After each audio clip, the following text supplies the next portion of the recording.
واش عمر سولت راسك بان الهدف من الحياه هو المعاناه، بان الهدف من عيش البشر على الكره الارضيه هو باش يعيشوا الصعوبات والمشاكل؟ واش عمر سولت راسك بان السعاده غادي تلاقاها في المعاناه وماشي في الراحه؟ ممكن هذه الاسئله يجيوك شويه فلسفيه ولا محل لها من الاعراب، ولكن انا اخوك وغادي نقول لك بان هذه الاسئله ضروري ما تطرحهم على راسك. شرح الجزء الثاني من كتاب فن لا مبالاه للكاتب مارك مانسون. بلا ما نطول عليكم ديروا ابوني ويلا تستمتعوا معايا على بركه الله.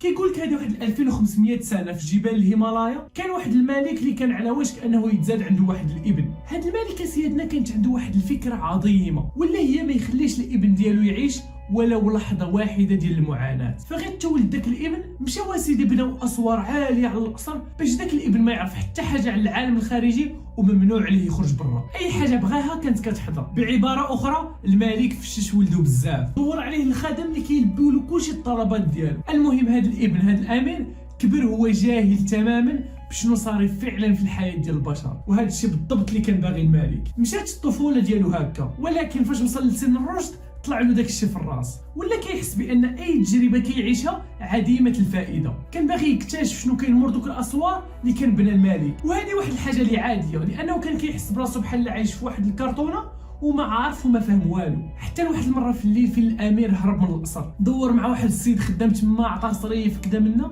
باش يديه يكتشف شنو كاين مور دوك الاسوار ويوريه الحياه البشريه كي دايره. ولاول مره في حياته شاف الامير المعاناه ديال البشر، شاف ناس مرض، ناس مشردين، ناس ما عندهم ما ياكلوا، شاف ناس كتشفر، ناس كتموت. المهم شاف العجب العجاب في ذاك النهار. داك الامير تصدم وما فهم والو، ولا عايش واحد المشكله وجوديه، لانه الطفوله ديالو كامله وهو عايش في النعيم التام. عمره في حياته ما شاف شي انسان كيعاني. ولا هذا الامير للدار اول حاجه دارها هي مشى كيلوم الاب ديالو على داك الشيء كامل اللي دار له، لانه خلاه يعيش غير الجانب الايجابي من الحياه وما وراش كي دايره الحياه فعلا. المهم الامير طلعت له ديك المعيشه في الراس، ولا كيشوف بان الثراء هو السبب اللي خلاه يولي تعيس في الحياه. فشنو دار الامير الليله اللي موراها؟ هرب مره اخرى بالقصر، ولكن هذه المره بدون عوده، وديسيد انه يعيش داك الجانب المظلم ديال الحياه. بغى يعيش العذاب اللي حرمو منه باه، بدا كيعيش في الشارع لا ماكله لا شراب، ما كان عنده حتى باش ينقي سنيه. المهم عاش المعنى ديال المعاناه حرفيا، عاش هكا لمده سنوات حتى بدا كيشوف بان هذه الحياه ديال المعاناه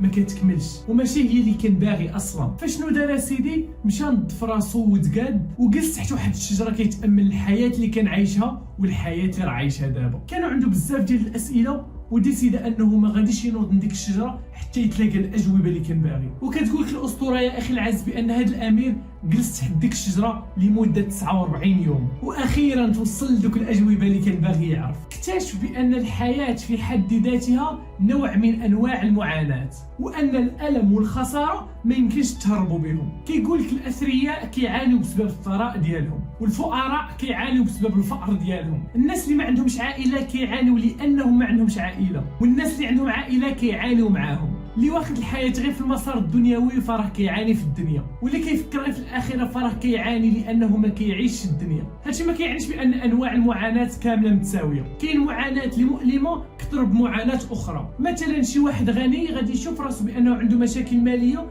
لانه باغي يزيد يربح ملاير اخرين، وواحد محتاج غادي يشوف بانه عنده مشاكل ماليه لانه ما عنده حتى باش يعيش. درجات المعاناه تختلف، ولكن المهم ان المعاناه كاينه. فدازت السنوات وكون هذا الامير فلسفه ديالو، والفكره المركزيه ديال هذه الفلسفه ان الالم والخساره ما غاديش تهرب بهم في حياتك، تابعينك. وإلا كنت باغي تعيش مزيان فخاصك تزاوج ما بين عالم النعيم وعالم الجحيم. وقال لك بان السعاده ماشي معادله رياضيه كنحلوها، يعني ما غاش تقول الا وصلت للانجاز الفلاني غادي نولي سعيد، الا وليت بحال الشخص الفلاني غادي نكون سعيد. كيقول لك بان المشاكل وعدم الرضا هما جزء من الطبيعه البشريه، وضروري خاصهم يكونوا الا كنت باغي تكون سعيد في حياتك. دابا ممكن تقول لي شو راك تدفش علينا محمد، اجب المشاكل السعاده، ونورمالمون الا كنت باغي تكون سعيد فما خاصش يكونوا عندك مشاكل. اسمح لي نقول لك بان هذه الهضره خطا يا اخي العزيز، ودابا غادي نقول لك علاش وغادي نشرح لك كل شيء بالتفصيل. كيقول لك مارك مانسون يا اخي العزيز باننا كنعاني وغادي نعانيو بحياتنا كامله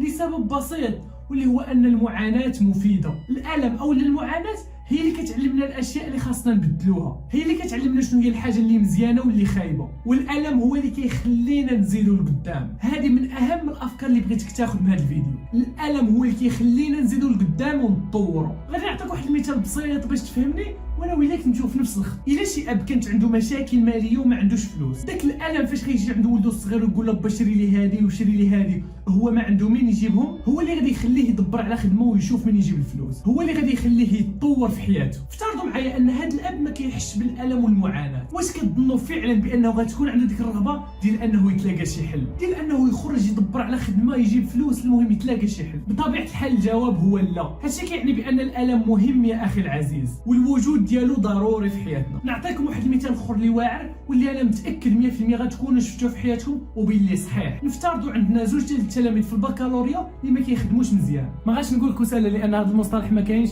واي واحد دار مجهود وخدم راه ممكن يولي مجتهد. المهم هاد التلاميذ كملوا الدوره الاولى ومشاو عند الحارس العام باش يجيبوا النتيجه، تلاقاو راسهم جايبين 4 على 20. الله اكبر على حريره كي غادي نديروا لها اليوم. التلميذ الاول شاف النتيجه وقال ويلي بحال 4 بحال 18 ما طالعاش ما داهاش ومشى يلعب البيار مع صحابه. التلميذ الزوج مشى للدار وحس بالالم ديال ديك النتيجه، بدا كيقول مع راسو علاش ما جبتش مزيان، وبدا كيحس بواحد النوع من المعاناه. السؤال هو الموالي، شكون في نظركم في الدوره الزوجه غادي يحسن المستوى ديالو في الدراسه؟ واش التلميذ الاول اللي ما داهاش فاش شاف النتيجه، ولا التلميذ الزوج اللي فاش شاف النتيجه حس بالالم ولام راسو وتحمل المسؤوليه؟ انا ما غاش نجاوب اسيدي، قولوا لي نتوما الراي ديالكم في لي كومونتير. اذا يا اخي العزيز الالم هو اللي غادي يخلينا نتعلموا الاخطاء ديالنا ونزيدوا لقدام، والالم سواء كان نفسي او لا بيولوجي فهو مهم. عرفت داك الاحساس فاش كتضرب صبعك الصغير مع الخشب ديال السداري، كتبدا تزقي وتسب بالشينويه، وممكن تقول كاع شكون حط تما داك السداري. ولكن هذا الالم بالرغم من انه كيوجع وماشي زين، الا انه هو اللي كيخليك تعرف تمشى وانت حاضر راسك. هذا الالم هو اللي غادي يخليك تجنب الضرب السداري المره الجايه. والالم في حد ذاته هو نعمه من نعم الله سبحانه وتعالى. علاش؟ افترض معايا نسيتو بدون وعي حطيت يدك على النار، اول حاجه غادي ديرها هي غادي تهرب يدك باش ما تحرقش. وعلاش هربت يدك؟ لانك حسيت بالالم. خاصك تعرف بلي كاين الناس اللي عندهم مشاكل في الخلايا العصبيه ما كيحسوش، يعني ممكن يقيسوا النار ويدهم تحرق وهما ما حاسين بوالو. شفتوا الاهميه ديال الالم في حياتنا؟ فكيقول لك مارك مانسون يا اخي العزيز بان المعاناه كتدفعك باش تحسن للافضل، والالم كيخليك تجنب نفس التجارب في المستقبل. الفكره ديال انك تعيش واحد الحياه ما فيهاش الالم وخاليه من المشاكل هي واحد الفكره اللي مستحيله وعمرها ما غادي تصرا. وكما قال مارك مانسون الحياه هي واحد السلسله غير منتهيه من المشاكل ما كتكملش، والحل ديال اي مشكله هو بدايه ديال مشكله اخرى. وقال لك بان السعاده كتجي فاش كتحل هاد المشاكل، فاش كتحل المشاكل كتجيك السعاده، وهذه هي الخلطه السحريه ديال الحياه يا اخي العزيز. فكيقول لك اعترف بوجود المشاكل اللي كتعيشها اليوم. الا كنت كتشوف شي مشاكل في حياتك اعترف بالوجود ديالها وحاول تحلها، وإلا حليتها غادي تحس بالسعاده. السعاده والمشاكل كيتمشاو بزوج. وإلا تفرج في الفيديو اللي فات فراه قلت لك الا بغيت شي حاجه ايجابيه في حياتك فراه ضروري ما تدوز بالجانب السلبي اولا. شوف بلا ما نزيد فيه، ولكن هذا الشابيتر هذا الجزء والله الا من احسن الاجزاء اللي استمتعت في القراءه ديالهم في الشرح ديالهم. راه فعلا هادشي اللي كيقول مارك مانسون خطير ومهم. ما بغيتش نشكر راسي ولكن هاد الكاس ديال اللي درت والله الا واعر. طب المهم مارك مانسون كيكمل هاد الشابيتر بواحد الفكره رهيبه بزاف. قال لك اختار المشاكل اللي انت باغي تعيشها، واسمعني مزيان شنو غادي نشرح لك دابا. كيقول لك مارك مانسون في الشباب ديالي كنت ديما كنحلم انني نولي مغني ديال الروك مشهور، وكنت ديما كنتخيل راسي قدام جمهور كبير كنغني لهم وهما مستمتعين بالاداء ديالي. وكيقول لك فعلا فوت نص ديال حياتي وانا كنحاول نتعلم الجيتار ونولي مغني ديال الروك، ولكن في التالي اكتشف باللي ما غاديش نطفرو وعمرو ما غادي نوصل لهذا الحلم. وكيقول لك السبب هو انني اختاريت الجانب الايجابي، اختاريت الحلم وما اختاريتش معاه المعاناه ديالو. اختاريت انني نولي مغني ديال الروك مشهور ولكن ما اختاريتش معاه الساعات الطويله ديال الممارسه والتعلم، ما اختاريتش معاه الجهد ديال التدارب لسنوات باش نوصل لذاك الهدف. كيقول لك كنت باغي النتيجه ولكن ما كنتش باغي نعيش العمليه اللي كتوصل لذيك النتيجه. كيقول لك اللي اختار واحد الهدف باغي يوصل له خاصو ضروري يختار المشاكل اللي غادي يعيشها معاه، فخاصك ضروري تعيش المعاناه اللي مرافق على هذا الهدف. كنت باغي تولي صحيح ومسكلي فخاصك ضروري تعيش المشاكل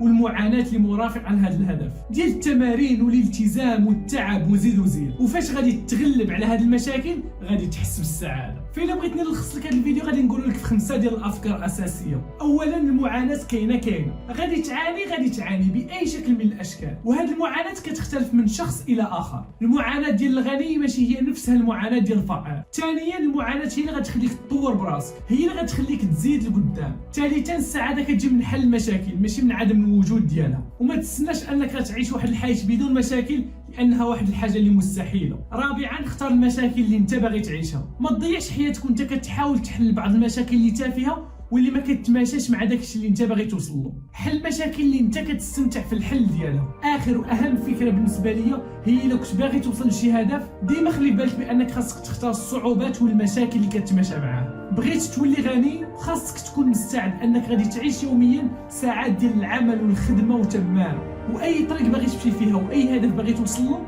خاصك تعرف بانك تعيش الجانب الاخر اللي عامر بالصعوبات والمشاكل. وصلنا للنهايه ديال هذا الفيديو، نتمنى انكم تكونوا استمتعتوا واستفدتوا به، وما تنساوش تبارطاجيو هذا الفيديو مع اصحابكم والناس اللي كتعرفوا باش هذا المحتوى ينتشر اكثر. كان معكم محمد سنان وشكرا على المشاهده.